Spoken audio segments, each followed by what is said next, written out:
इसीलिए अंधभक्त कहते हैं। और अंधभक्त जो है ना, प्राउड का विषय नहीं है। अंधभक्त का पर्यायवाची मूर्ख होता है जी।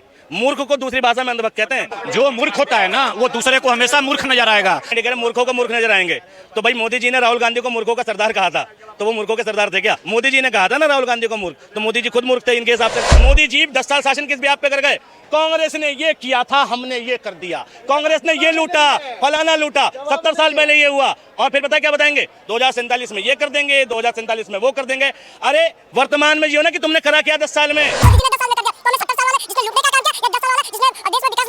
भाई एक सांस में बोल गए, ठीक है कि भाई ये जनता नहीं बोली, मोदी बोली, मोदी नहीं जनता बोली। भाई 3 M 4 7 M 8 M 15 M 20 M 25 M 50 M और 24 में तो बोल रहे हैं ना मोदी जी हम ही आएंगे इस बार। क्यों आएंगे? कारण बताओ क्यों आएंगे और क्यों आने चाहिए? इतने अच्छे काम के हर जगह विकसित हो रहा है देश हमारा। अच्छा देखो, महात्मा गांधी एक धोती पहनते थे, ऊपर एक पटका डालते थे।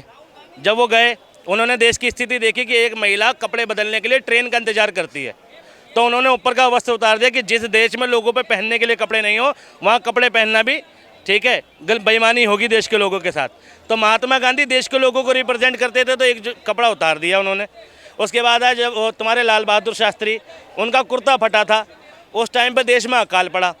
उन्होंने कहा हमारे देश के लोगों के पास खाने को नहीं है और मैं नया कुर्ता सिलवाऊँ प्रधानमंत्री, ये मेरे लिए शोभा नहीं देता।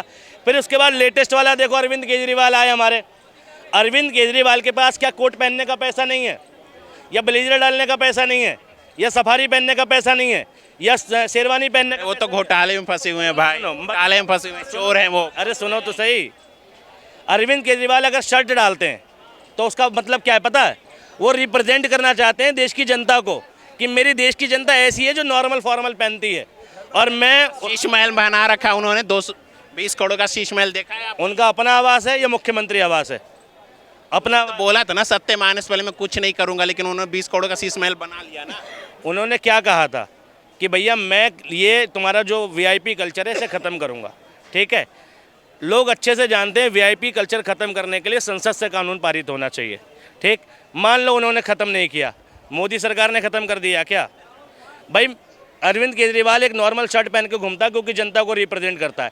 नरेंद्र मोदी भी तो इस भारत की जनता को रिप्रेजेंट करते हैं। 10 लाख का सूट पहन के घूमते हैं वो, लाखों का। प्रधानमंत्री है भाई, थोड़ा कर ही सकते हैं भाई। सूट तो 10,000 रुपये का भी पहन सकते हैं वो, 10,000 का सूट भी अच्छा ही लगेगा ना। प्राइम मिनिस्टर नहीं, ठीक है, क्या बोल रहे हैं भाई? प्राइम मिनिस्टर नहीं पहन सकता है। प्राइम मिनिस्टर एक देश को रिप्रेजेंट करता है और उसके शरीर पर, बोलचाल में, अंदाज में, हर चीज़ में एक अलग महत्व होता है। केजरीवाल और मोदी में कोई तुलना नहीं है। मोदी आज के 10 साल कैसे रहे? बहुत बढ़िया। आज देश में जो सड़कों का जाल बिछा है, कम्युनिकेशन जो बना हुआ है, मोबाइल क्रांति जो है, सब कुछ है। आप देखो ना, आप क्या नहीं है। वर्ल्ड में देखो क्या पोजीशन है आज भारत की।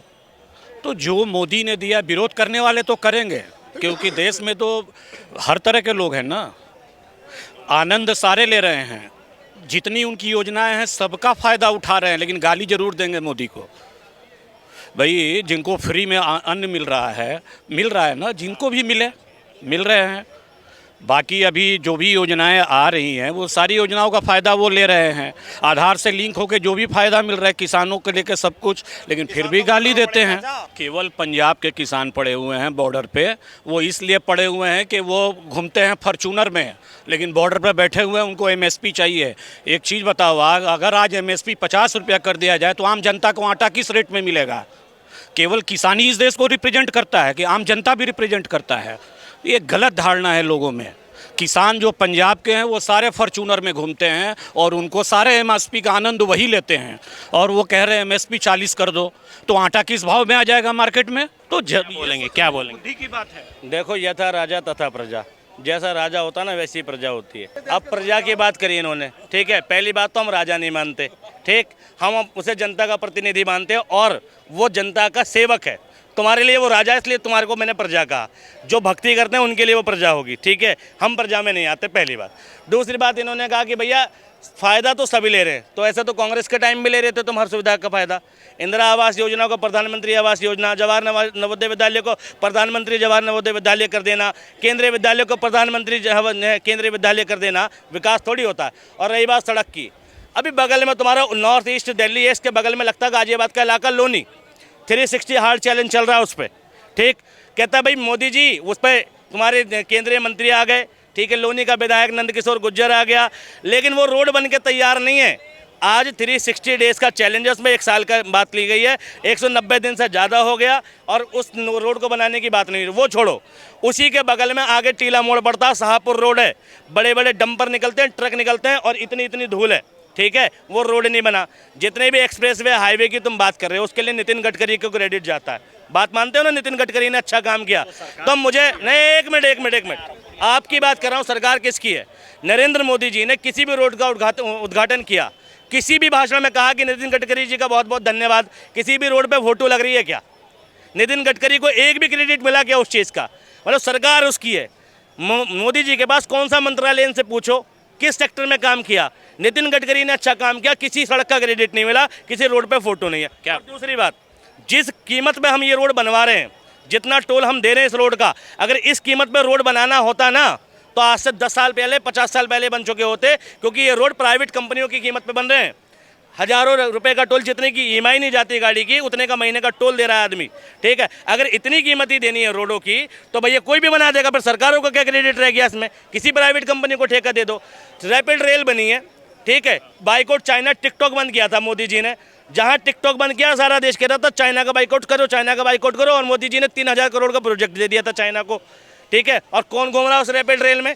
पूरी रैपिड रेल खाली चल रही है, ठीक है, वो घाटा इन्हें दिखता नहीं। सुभाष चंद्र बोस का 6500 करोड़ माफ हो जाता है, लेकिन किसानों का एमएसपी नहीं जा सकता, जो कि 3000 करोड़ में जा सकती है, ठीक है। बड़े बड़े उद्योगपति को चंदा माफ हो जाता है, उनका करप्शन माफ हो जाता है, गौतम अडानी का माफ हो जाता है, मुकेश अंबानी के भाई का अनिल अंबानी का माफ हो जाता है, लेकिन किसानों का एमएसपी नहीं जाएगी। एमएसपी के लिए इन्हें कैलकुलेशन पता है, लेकिन इतने बड़े बड़े उद्योगपति का हजारों करोड़ रुपए माफ हो गया, उसके लिए इनको कैलकुलेशन नहीं पता कि देश की इकोनॉमी पे क्या इंपैक्ट पड़ रहा है, ठीक है। नीरव मोदी कब आएगा? जो भाई बीजेपी सरकार का अटॉर्नी जनरल है, हरीश साल्वे की शादी में मिलता है, ठीक है, पार्टी रंगरलियां मनाता है और देश वाले कह रहे हैं भाग गया, ठीक है। वो पार्टी में आ सकता है लेकिन देश में नहीं लाया जा सकता, ठीक है। विदेशों से भाई बच्चों को छुड़वा के ला सकते हैं, मोदी जी वार रखवा सकते हैं, लेकिन जो पैसा लेके भाग गए उनको देश में नहीं ला सकते। डंका बज रहा है। और पर कैपिटा इनकम में कहाँ है देश? देश की पर कैपिटा इनकम कितनी है पूरी दुनिया में? आप बताओ कितनी है? पहले इनसे रैंक पे 117वें नंबर पे है पूरी दुनिया में। और चाइना की कितने नंबर पे है और अमेरिका की कितने नंबर पे है? तो आप अमेरिका और चाइना विकसित कंट्री है, विकसित कंट्री है, फुल्ली विकसित कंट्री है, हम विकसित कंट्री नहीं है। और आप तुलना करना है ना तो साउथ एशिया में करो, साउथ एशिया में करो। और रह गया, आप कह रहे हो नितिन गडकरी, आप अपने मन को संतुष्ट करने के लिए नितिन गडकरी को बोलो या किसी को बोलो, सरकार है भाजपा की, मोदी की, वो सरकार को ही क्रेडिट जाएगी। और रहा आम जनता और भक्त, अगर भक्त करने से आपको अच्छा लगता है तो हमें भक्ति ही सही, अच्छाई को अच्छाई बोलने की ताकत होनी चाहिए। बुरा तो सब बोल लेते हैं, अच्छा बोलने की ताकत होनी चाहिए। अगर हम आपको खाना दे रहे हैं तो क्या कहोगे भूखे मर रहे हैं? हैं? कौन जनता भूखे मर रही है? कोरोना में क्या कांग्रेस की गवर्नमेंट थी कि दे देगी? जहां कांग्रेस की गवर्नमेंट है उस एक मिनट कांग्रेस की जहां गवर्नमेंट थी, तेल की रेट क्यों नहीं गिरा रहा है? क्यों बीजेपी की सरकार में तेल की रेट गिर रही है? राजस्थान में गहलोत थे, क्यों नहीं गिर रही है? 2 रुपया ही गिरा, 4 रुपये गिरे, 1 रुपये गिरे, गिरा ना जी। इलेक्शन के टाइम पे अरे जो भी है, नहीं करता इलेक्शन से पहले। इलेक्शन में कांग्रेस भी करती थी, देखो राजनीति भी। कितने रुपए बढ़े हैं 2014 से लेके अब तक? रुपए भी तो हुआ है भैया, विकास भी तो पैसे से ही होगा ना, कि फ्री में हो जाएगा? एक चीज बताओ आप, 1 मिनट, अगर हम सुन तो लो, अरे बहुत बोलते हो, पहले सुन लो। 10,000 रुपये के इनकम में हम 100 रुपये की शर्ट पहनेंगे, जब हमारी 1 लाख की इनकम हो जाएगी तो हम 1000 के शर्ट पहनेंगे।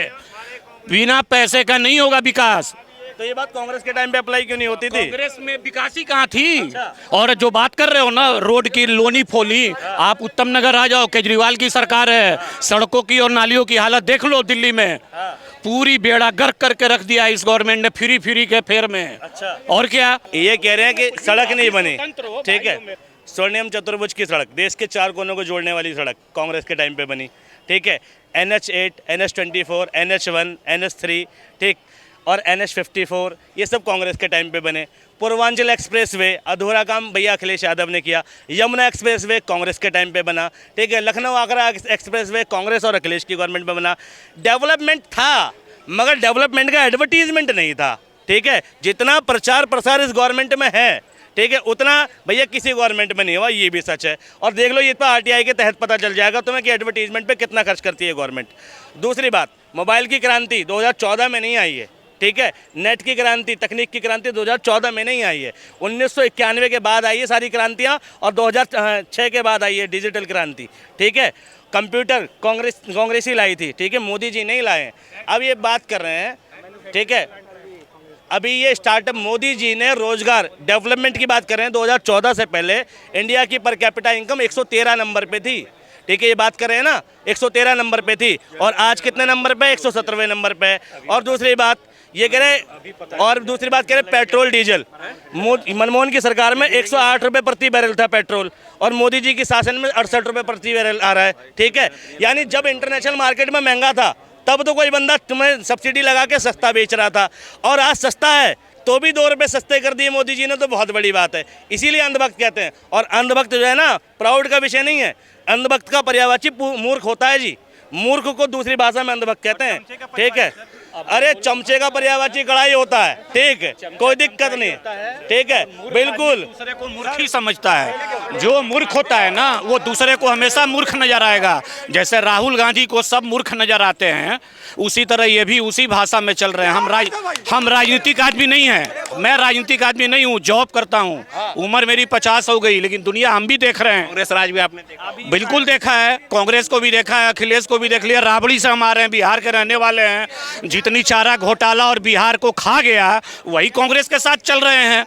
जितने चोर थे देश के, राजनीतिक पार्टियां सब एक हैं आज के डेट में। आप सबको देखिए, चाहे अखिलेश हो, गुंडा राज चलता था, लालू राबड़ी थे, मालूम है पूरी दुनिया को, ठीक है ना। आप देखिए बंगाल में क्या हो रहा है, आप देखिए, ये सारे कांग्रेस के साथ हैं। क्योंकि कांग्रेस, और कल तक ये कांग्रेस को गाली देते थे। लालू राबड़ी विपक्ष जब बना था उस समय एक गठबंधन, तो सारे कांग्रेस के विरोध में होते थे। आज भाजपा छोड़कर सारे कांग्रेस के समर्थन में गए हैं, केवल अपने सीट के लिए, एमएलए एमपी बनने के लिए, राजनीति करने के लिए। और रहा विकास का परिभाषा अनंत होता है। जहां अगर परिभाषा 2% थी, अगर वहां 20% हो गई तो बहुत ज़्यादा इंक्रीमेंट हो गया। 100% कभी नहीं हो सकता, और कोई व्यक्ति संतुष्ट नहीं हो सकता है। अगर जीवन में आप संतुष्ट हो गए तो आपकी जीवन की गाथा ही खत्म हो गई। पहली बात जान लीजिए, अगर हम नौकरी कर रहे हैं या बिजनेस, अगर महत्वाकांक्षाएं हमारी खत्म हो गई तो मेरे जीवन में बचा क्या? तो ये सोचने वाली बात है।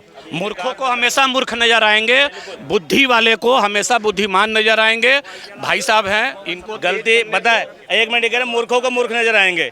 तो भाई मोदी जी ने राहुल गांधी को मूर्खों का सरदार कहा था, तो वो मूर्खों के सरदार थे क्या? एक बात, ठीक है भाई, मूर्खों को मूर्ख नजर आते तो भाई कमेंट किसने किया था? मोदी जी ने कहा था ना राहुल गांधी को मूर्ख, तो मोदी जी खुद मूर्ख थे इनके हिसाब से अगर बात चले तो। अब रही बात इनकी, ये कहते हैं भाई विकास होने की पहली कंडीशन होती है देश का एजुकेशन सिस्टम ठीक होना। मोदी जी ने एजुकेशन सिस्टम पे सेकंड हाईएस्ट टैक्स लगा रखा है। देश में सोना खरीदोगे, हीरा खरीदोगे, 3% टैक्स देना पड़ेगा, और तुम एजुकेशन की किताबें खरीदोगे ना तो 18% जीएसटी देना पड़ता है। पहली सरकार है जिसने एजुकेशन पे सेकंड हाईएस्ट टैक्स लगा। एजुकेशन पे नहीं देते थे, ठीक है, एजुकेशन पे नहीं देते थे, एजुकेशन टैक्स फ्री थी। जिस देश में फिल्में टैक्स फ्री होती है, ठीक है, जो सरकार फिल्मों पे टैक्स फ्री करती है वो एजुकेशन पे टैक्स लगाती है, और ये कहते हैं विकास, ठीक है। अब दारू को फ्री में बांटती है, भाई वो भी गलत है, ठीक है, कोई भी सही हो, लेकिन एजुकेशन पे टैक्स नहीं लगना चाहिए। स्टेशनरी पर जीएसटी नहीं है, पहली बात जान लो। एजुकेशन पे कितना टैक्स लगता है तुरंत देख लो। हाँ, किताबें एजुकेशन का हिस्सा नहीं है। किताबों का काम मैं करता हूँ, किताबों का काम करता हूँ, किताबों पे टैक्स नहीं है। कैसे लोगे एजुकेशन? बिना किताबों के पढ़ोगे? देखो, आपस में हल्ला करने से कुछ नहीं होगा, ना लड़ने से कुछ नहीं होगा। किताबों पे जीएसटी नहीं है, और रहा एजुकेशन पर टैक्स, इनको नहीं मालूम है। जीएसटी से पहले वैट चलता था देश में। और सुन तो लो, सुन तो लो, क्यों हल्ला कर रहे हो? नहीं जानते हो तो क्यों चिल्लाते हो? उस समय सुनो, पहले एजुकेशनल सेस लगता था 1.25%, एजुकेशनल सेस होता था, जान लो पहले आज की बात में। आज वैट के अलावा होता था educational cess, value added test होता है, टैक्स के लिए लगता है, वो सब चीज पे लगता है। हाँ जी, और एजुकेशनल उस समय सेस लगता था एक्साइज ड्यूटी होती थी, आप देखो ये लोग कह रहे हैं ना एक्साइज ड्यूटी 16.5% होती थी, 12.5% वेट होता था, 29% हो गया, 1.25% एजुकेशन सेस लगती थी पीवी नरसिम्हा राव के गवर्नमेंट में, मनमोहन सिंह के गवर्नमेंट में, सॉरी 30% थी। अगर आज मोदी गवर्नमेंट ने 18% कर दिया या 12% कर दिया तो बेहतर किया कि अनबेहतर किया? बेहतर किया। दूसरी बात आप आइए, किताबों पर जीएसटी कभी नहीं है, एजुकेशन पर है, हेल्थ पे भी है, एजुकेशन पे भी है, सब पे जीएसटी है। और जीएसटी का क्राइटेरिया सबके लिए होता है, समझे? ग्रोसरी में जो खुला ग्रोसरी है जीएसटी नहीं है, जो पैकिंग ग्रोसरी है उस पर जीएसटी है। यानी आम जनता अगर खुला खरीद रहा है तो उस पर जीएसटी नहीं है। पैकिंग लग्जरी आइटम पर जो पैकिंग खरीद रहे हैं उस पर जीएसटी है। जीएसटी का क्या क्या अंतर है ये हमें भी पता है, इनको भी पता होगा। लेकिन और एजुकेशन की जो बात है ना, एजुकेशन तो भैया गवर्नमेंट से ही, कांग्रेस के गवर्नमेंट से ही महंगी आती आ रही है, आज की बात नहीं है ये। हाँ, टैक्स उस समय भी था, वैट था एजुकेशन पे, देखो आप खोल के गूगल में। वेट बोले, वेट चला रहे हैं। वेट क्या होता है?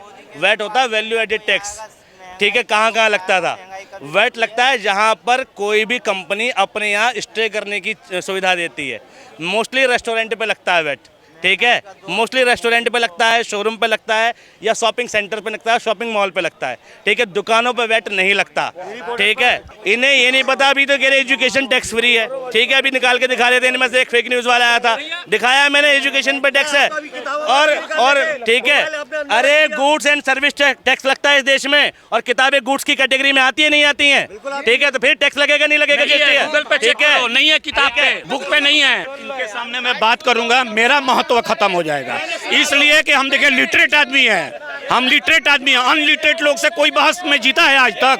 कोई नहीं जीत सकता है। अब की बार 400 पार है, और ये 19 अप्रैल ना, मतलब अब डेट आ गई है। अब 19 अप्रैल से ना मतलब इन लोगों का उल्टी गिनती शुरू हो चुका है, कांग्रेस पार्टियों का।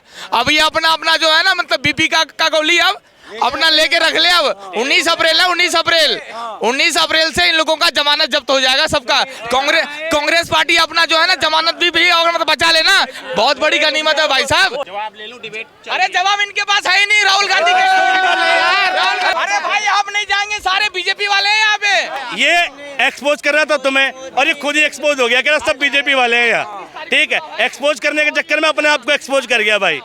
और सुनो, बाढ़ में गई कांग्रेस, ठीक है। हम देश वाले हैं, देश वाले हैं, जहां हम देश के जिम्मेदार नागरिक हैं जो सत्ता से सवाल करना जानते हैं। हम चमचागिरी नहीं करते, हम चमचागिरी नहीं करते, ठीक है। अभी ये भैया कह रहे थे उन भैया को कि कांग्रेस की सरकार में NH2 बना, NH8 बना, NH52 बना। भैया वो हाईवे कितने लेन के थे ये और बताएं आप? कितने हाईवे, वो हाईवे कितने लेन के होते थे और अब कितने लेन के हैं?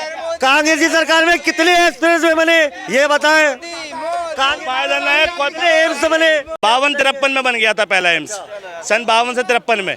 कितने साल में बना? 51 में बने, पहले इलेक्शन के बाद। एक साल में एम्स बना दिया। नहीं तो ये क्यों दिखाया था 1947 से 1952 तक प्रधानमंत्री बने, 1952 से 1957 पहली बार इलेक्शन हुए थे, और पहला जो देश में जो नॉर्मल इलेक्शन हुआ था 51 में हुआ था, उसके बाद वो प्रधानमंत्री बने। उससे पहले 47 में प्रधानमंत्री, भावी प्रधानमंत्री थे, राष्ट्रीय पार्टी के अध्यक्ष थे, भावी प्रधानमंत्री है क्या पता नहीं है तो तुम क्या करो? भावी प्रधानमंत्री थे, भावी प्रधानमंत्री थे। उन्होंने शपथ किसके कार्यकाल में ली थी? संविधान कब बना हमारे देश का? तो जब संविधान ही 50 पे बना है देश में, भाई इलेक्शन कमीशन 50 के बाद बना है, तो यार पहले इलेक्शन के बाद ही बनेंगे ना। वो बड़ा है यार, तुझे नहीं पता तो हम क्या कर सकते हैं यार? तो भाई तू बता दे। 1946 में नेहरू गांधी इस देश के प्रधानमंत्री बने थे, तब ना तो हाँ लगाओ, अभी सर्च करो, सर्च करो।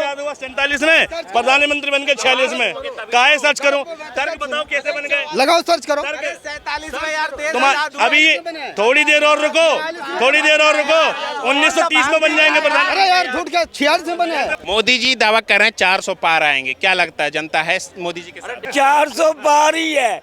अभिषेक जी, आपने इतना चिल्ला चिल्ली कर लिया, खूब बहस कर लिया आधे घंटे से। आप ये बताओ कि 24 में प्रधानमंत्री कौन बनेगा? चेहरा कौन है? आजी हमारे हमारे बात करो। बाजी है हमारी तरफ से चेहरा और प्रधानमंत्री ये का बात नहीं। मेरा वोट इनको, मैं उसको वोट देता हूँ जो काम कराएगा। मेरे इलाके का महेश शर्मा है और मैं उसको वोट नहीं दूंगा, ठीक, क्योंकि उसने मेरे यहाँ काम नहीं किया। मैं वोट देता हूँ अपने इलाके के प्रतिनिधि को देख के। मोदी जी बोल रहे 400 पार, क्या लगता है जनता साथ में है? तो मोदी जी बोल रहे हैं 400 पार, मोदी जी कम, जनता ज्यादा बोल रही है 400 पार, और जनता के पास विकास पहुंचा। अभी इन्होंने भैया ने एक्सेप्ट किया कि मोदी जी के समय 19 से ज्यादा एम्स बने हैं, और इन्होंने खुद कहा कि कांग्रेस के समय 6 एम्स भी नहीं बने थे। तो जनता इसलिए तो कहती है कि भैया जो 70 साल में नहीं हो पाए वो मोदी जी ने 10 साल में कर दिया। तो हमें 70 साल वाले जिसने लूटने का काम किया, या 10 साल वाला जिसने देश में विकास लाने का काम किया? तो जनता देख रही है, जनता कह रही है 400 पार। यही चीज खड़गे जी भी बोल रहे हैं, यही चीज पूरा विपक्ष बोल रहा है, 400 पार। भाई एक सांस में बोल गए ये, ठीक है, कि भैया जनता नहीं बोल रही, मोदी बोल रही, मोदी नहीं जनता बोल रही। भाई 3 M 4 7 M 8 M 15 M 20 M 25 M 50 M, और हमने ये कर दिया, हमने वो कर दिया, फलाना ढमकाना, इसलिए मोदी जी जीतेंगे।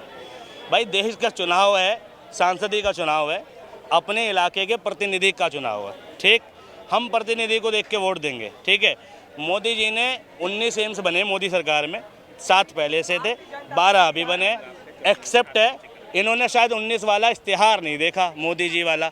मोदी जी ने एक इश्तिहार छपाया था कि भाई पिछले 70 सालों में 7 एम्स, ठीक, 2014 से पहले, और अभी 19 एम्स, और उसके नीचे एक स्टार लगा हुआ था, ठीक, एम्स और लाइक एम्स, एम्स और एम्स की तरह बने, ठीक, और उसके नीचे, ठीक, अंदर लिखा हुआ था कि अंडर कंस्ट्रक्शन है, ठीक। 19 एम्स बन तो गए, बात सच है, लेकिन 19 एम्स में कई सारे एम्स ऐसे हैं जो अलॉटेड हुए हैं, जिनकी घोषणा 19 नहीं 24 हो गए, अब 19 नहीं 24 हो गए, 19 भी बोल रहे हैं, बढ़ गए और 24 हो गए। 24 में भी ऐसे हैं कि जिनकी सिर्फ घोषणा हुई है, कागजों पर है। कई सारे ऐसे हैं आज भी मौजूदा स्थिति में, सुनो, 19 में से मौजूदा स्थिति में फुल्ली फंक्शन जो एम्स है मोदी सरकार में, एक नागपुर वाला है, ठीक है, और एक गोरखपुर वाला है। इसके अलावा जितने भी एम्स हैं अभी वो सारे सेमी फंक्शनल हैं, ठीक है, कुछ तो ऐसे हैं जो अंडर कंस्ट्रक्शन है, ठीक। तो भैया एम्स घोषणा होना और एम्स पूरी तरीके से तैयार होने में फ़र्क है। काम हुआ है, यकीनन अच्छी बात है, देश को एम्स मिलेंगे, जाहिर सी बात है, अलॉटेड हुई तो मिलेंगे। लेकिन एक दरभंगा का एम्स है, अभी उस पर क्या हुआ, उसका ज़मीन तो अलॉट हो गई, लेकिन क्या हुआ उधर? आप जवाब दीजिए। समय दीजिएगा। ये भाई साहब ने माना कि मोदी जी ने एम्स बनाया, अब दरभंगा के ऊपर आ जाते हैं। नीतीश कुमार की जब 2020 में सरकार चुन के आई थी, उस टाइम केंद्र की सरकार ने अलॉटमेंट किए थे 1260 करोड़ रुपए दरभंगा एम्स के लिए, और नीतीश कुमार की सरकार ने जमीन का अलॉटमेंट भी किया था। केंद्र सरकार का काम होता है पैसा अलॉटमेंट करना, जो केंद्र सरकार ने किया, लेकिन चच्चा पलटी मार जाते हैं, चच्चा पलटी मार जाते हैं, चले जाते हैं नौवीं फेल के साथ, और नौवीं फेल बनता है स्वास्थ्य मंत्री। तो वो स्वास्थ्य मंत्री कहता है बिहार के दरभंगा में बिहार के वासियों के लिए, बिहार वालों के लिए एम्स नहीं बन सकता, केंद्र के पैसे से हम एम्स नहीं बनेंगे। उस एम्स को पेंडिंग में डालने का काम किया। तो साहब केंद्र पैसा अलॉट करता है, केंद्र आपको सुविधाएं देता है कि आप वहाँ एम्स बनवाइए, ये काम राज्य सरकार का होता है। लेकिन राज्य सरकार में जब ऐसी सरकार बैठी हो जो जनता के हितों को दूर करना चाहती हो, तो इन्होंने अपने जो तेजस्वी यादव थे, उन्होंने एम्स को दूर करने का काम किया। तो भाई साहब से मैं कह दूं, अब दोबारा दरभंगा में एम्स का कायाकल्प शुरू हो चुका है, क्योंकि सरकार फिर पलटी मार चुके हैं चच्चा। अब वहाँ दरभंगा में आपको जल्दी एम्स दिखेगा। द वायर की रिपोर्ट, इन्होंने कहा फंड केंद्र सरकार है, उसकी भी रिपोर्ट सुन लो।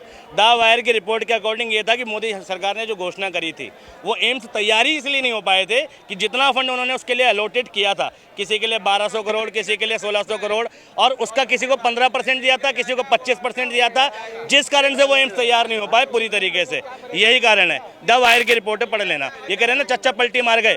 केंद्र की योजना के लिए अलग से सरकार, अलग से सिस्टम होता है, ठीक है, ठीक।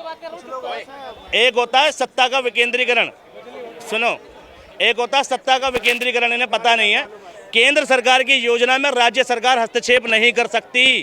केंद्र सरकार राज्य सरकार की योजनाओं में जरूर हस्तक्षेप करती है, इन्होंने पढ़ा नहीं है, ठीक है। सत्ता का विकेंद्रीकरण यही सिखाता है कि केंद्र राज्य पे हावी हो सकता है, राज्य सरकार केंद्र सरकार की किसी भी योजना को नहीं खारिज कर सकती, ठीक। ये सीधा सीधा सा सिस्टम है। अब ये बताओ, अगर केंद्र सरकार ने अपना तंत्र लगा रखा है, क्योंकि एम्स केंद्र सरकार का प्रोजेक्ट है, तो उसमें नीतीश बाबू रहें ना रहें, सरकार राज्यपाल की रहेगी। तब भी केंद्र सरकार वहां बनवा देगी।